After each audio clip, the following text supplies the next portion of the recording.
কেটে যাচ্ছে শঙ্কার মেঘ, আরো অপ্রতিরোধ্য হয়ে উঠেছে সেলেসাওরা। নরওয়ের বিপক্ষে রাউন্ড অফ 16 এর গুরুত্বপূর্ণ ম্যাচের আগে এবার বড় সুখবর পেল ব্রাজিল ফুটবল দল।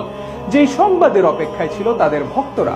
কোয়ার্টার ফাইনাল নিশ্চিতের পথ আরো বেশি সহজ হয়ে গেল 5 বারের বিশ্ব চ্যাম্পিয়নদের।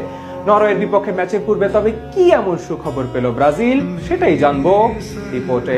সকল শঙ্কা, অনিশ্চয়তা ও পিছুকথাকে পাশ কাটিয়ে রাজকীয়ভাবে শেষ 16তে পা রেখেছে ব্রাজিল ফুটবল দল। এখন অব্দি অপরাজয় থেকেই নকআউটে এসেছে 5 বারের বিশ্ব চ্যাম্পিয়নরা, যেখানে তাদের পরবর্তী প্রতিপক্ষ হতে যাচ্ছে নরওয়ে। মঙ্গলবার রাতে আইভরি কোস্টকে বিদায় করে শেষ 16তে এসেছে আর্লিং হল্যান্ডের দল। আর তাদের বিপক্ষে মাঠে নামার আগে এবার বড় সুখবর পেল ব্রাজিল। আগামী 6 তারিখ বাঁচা মরার লড়াইয়ের আগে যেই দুশ্চিন্তায় ছিলেন কোচ কার্লো আনচেলত্তি, তা দূর হয়ে যাচ্ছে অনেকখানি। অবশেষে বড় স্বস্তি ফিরছে সেলেসাও শিবিরে। এবার বিশ্বকাপে শুরু থেকে নানান কারণে আলোচনার মাঝে ব্রাজিল স্কোয়াড ঘোষণা থেকে শুরু করে এখন অব্দি বেশ কিছু বিষয়ে তাদের নিয়ে হয়েছে জোরে সোরে আলোচনা। টুর্নামেন্টের প্রথম ম্যাচে মরক্কোর বিপক্ষে ড্র করাতে অনেকেই তাদের গ্রুপ পর্বে শেষ দেখে ফেলেছিলেন, তবে পরের 2 ম্যাচে ঠিকই কামব্যাক করে সবকিছুর জবাব দেন ভিনিসিয়াস জুনিয়ররা। এছাড়া নকআউটের প্রথম ম্যাচে এশিয়ার শক্তিশালী দেশ জাপানকে হারিয়ে এখন পরের রাউন্ডে অবস্থান করছে হলুদ জার্সিদারিরা, সেখানেই তাদের প্রতিপক্ষ নরওয়ে।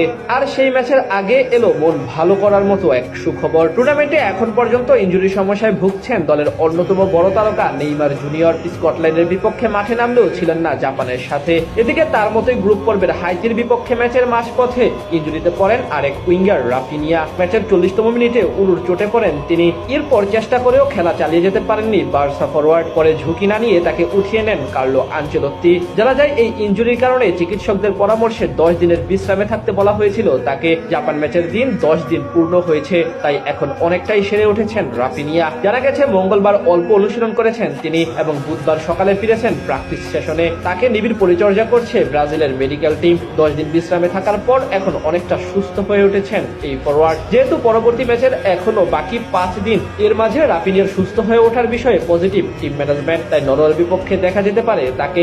বর্তমান দলে ভিনিসিয়াস জুনিয়রের পরেই সবচেয়ে গুরুত্বপূর্ণ সদস্যের মধ্যে একজন রাফিনিয়া। গেল 3 ম্যাচে তার পজিশনে খেলেছেন তরুণ উইঙ্গার রায়ান। তিনি অবশ্য মোটামুটি ভালোই করেছেন, তবে রাফিনিয়ার অনুপস্থিতি এবং অভিজ্ঞতা মিস করেছেন ভক্তরা। তাই বড় ম্যাচে যদি এই ফুটবলার ব্যাক করেন, সেটা দারুণ ব্যাপার হবে ব্রাজিল ভক্তদের জন্য। এছাড়া এই ম্যাচের আগে সুস্থ হয়ে যেতে পারেন নেইমার জুনিয়র। আগের চেয়ে বেশি গেম টাইম নিয়ে মাঠে নামন হতে পারে নেইমারকে। সব মিলিয়ে বলা চলে নিজেদের সেরা কম্বিনেশন নিয়েই আগামী ম্যাচে মাঠে নামতে প্রস্তুত হচ্ছে ব্রাজিল। যদিও নতুন করে মিডফিল্ডার লোকাস পাকেতার চোট পাওয়া খানিকটা অস্বস্তি বাড়িয়েছে ব্রাজিল শিবিরে, তবে রাফিনিয়া ব্যাক করলে অনেকটাই সহজ হয়ে যাবে পরের ম্যাচ।